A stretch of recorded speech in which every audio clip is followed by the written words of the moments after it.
के तपाईहरू hydro power सेक्टरमा लङ टर्मको लागि इन्भेस्टमेन्ट गर्ने सोचिराख्नु भएको छ तर सही कम्पनी कुन हो त भन्ने बारेमा चाहिँ तपाईहरूलाई आइडिया आइरहेको छैन।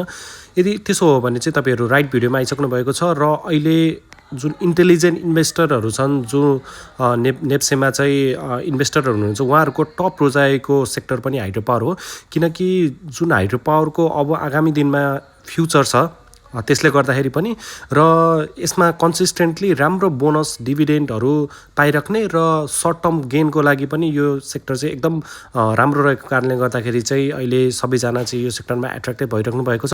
तपाईहरू यदि बिगिनर हुनुहुन्छ, तपाईहरूलाई आइडिया छैन तर इन्भेस्टमेन्ट गर्न मन छ, हाइड्रो पावर कम्पनीहरूमा इन्भेस्टमेन्ट गर्न मन छ, तपाईँहरूलाई फन्डामेन्टल आउँदैन, टेक्निकल आउँदैन, केही आउँदैन भने चाहिँ तपाईँले यो भिडियोलाई चाहिँ अन्तिमसम्म हेर्नु होला, तपाईँहरूलाई केही आइडिया हुनेछ।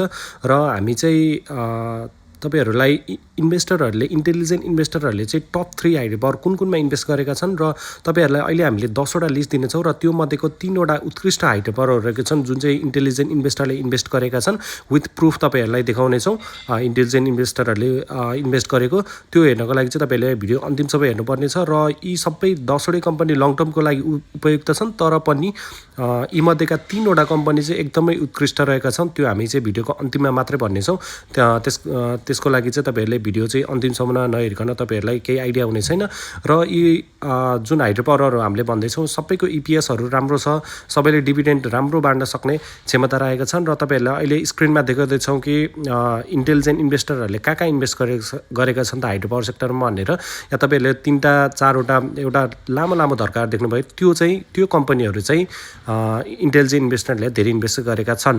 र राम्रो हाइड्रो पावर भन्नाले टप हाइड्रो पावर चाहिँ कस्तो कम्पनीहरूलाई हामीले भनेका छौँ र कस्तो कम्पनीमा चाहिँ तपाईँहरूले लगानी गर्नुपर्छ त भन्ने हिसाबमा हामीले हेर्दाखेरि चाहिँ पोजिटिभ इपिएस भएका, राम्रो इपिएस भएका र रनिङ इन प्रफिट कमाइरहेका र रेगुलर रूपमा डिभिडेन्ड बाँडिरहेका र ती हाइड्रो पावरहरूले चाहिँ अहिले प्रडक्सन स्टार्ट गरिसकेका र राम्रो प्रफिट मार्जिन चाहिँ गेन गरिरहेका। र अर्को भनेको गुड कर्पोरेट गभर्नेन्स भनेको समयमै आफ्नो अडिटहरू गराउने र इन्भेस्टरहरूलाई चाहिँ इन्फर्मेसन प्रोभाइड गर्ने र यिनीहरूले चाहिँ अरू प्रोजेक्टहरूमा, त्यो एउटा मात्र प्रोजेक्ट होइन कि धेरैवटा अरू प्रोजेक्टहरूमा पनि लगानी गरेका र यसले गर्दाखेरि चाहिँ लगानी चाहिँ उनीहरूले डाइभर्सिफाई गरेर चाहिँ हामीलाई पछिल्लो अब आउने दिनहरूमा चाहिँ ती लगानीबाट पनि प्रफिट आउँदाखेरि एउटैमा आउने हुँदाखेरि चाहिँ हामीले अझ धेरै गेन लिन सक्छौँ। र गुड म्यानेजमेन्ट टिम भएका र गुड म्यानेजमेन्ट टिम भयो भने चाहिँ कम्पनीलाई चाहिँ अगाडि बढाउन सजिलो हुन्छ। र हामी अब 1 बाई 1 स्टार्ट गरौँ र टप 10मा रहेको छ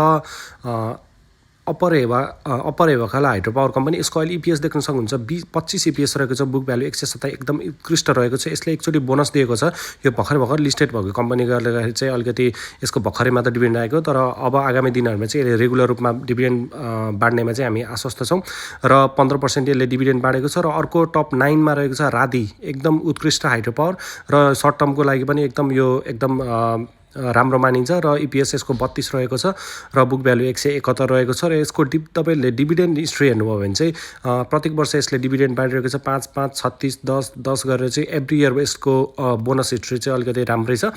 र अर्को कम्पनी रहेको छ मान्डु हाइड्रो पावर लिमिटेड र यसको चाहिँ अहिले इपिएस 26.85 रहेको छ। यसको बुक भ्यालु 152, एकदम उत्कृष्ट इपिएस, उत्कृष्ट बुक भ्यालु यसको रहेको छ। र यो कम्पनीले अहिलेसम्ममा 2 चोटि डिभिडेन्ड बाँडेको छ, 2 चोटि मतलब एकचोटि 12 र एकचोटि 10% चाहिँ बाँडेको छ।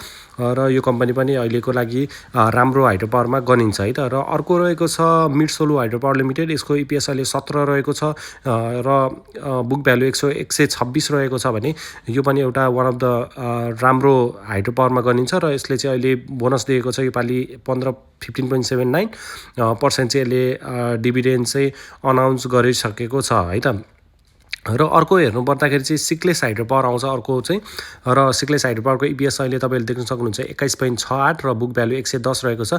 तपाईँहरू जुन हामीले यो हाइड्रो पावर भन्दै जान्छौँ त्यो चाहिँ एकदम नोट गरेर चाहिँ राख्नु होला, एकदम उत्कृष्ट हाइड्रो पावर यी हुन् है त।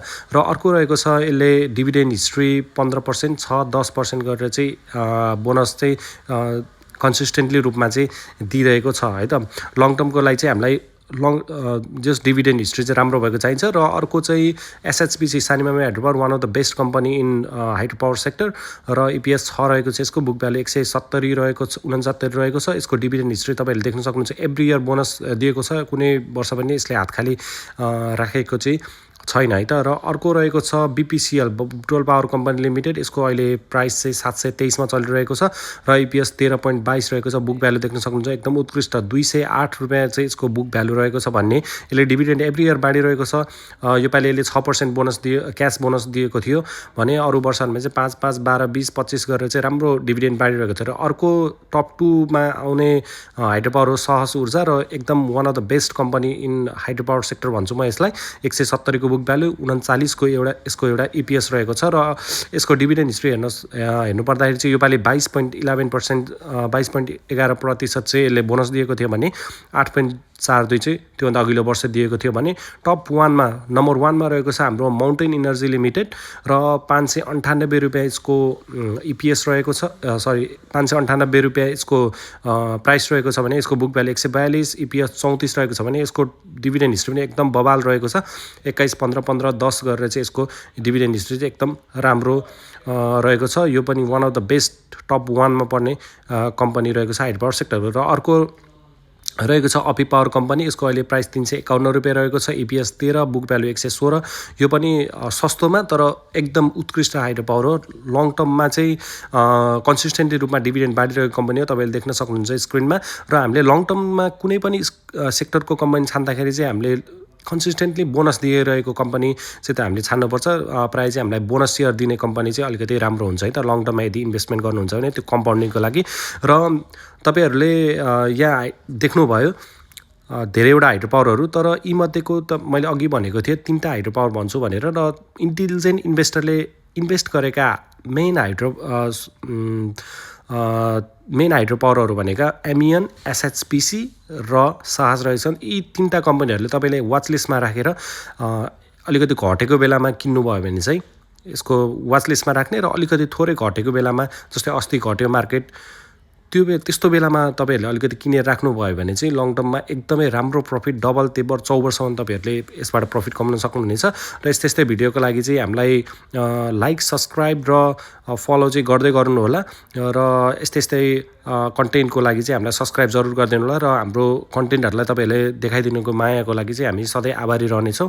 र यस्तै कन्टेन्ट चाहिँ हामी ल्याइदिँदै जानेछौँ। हस्त, धन्यवाद।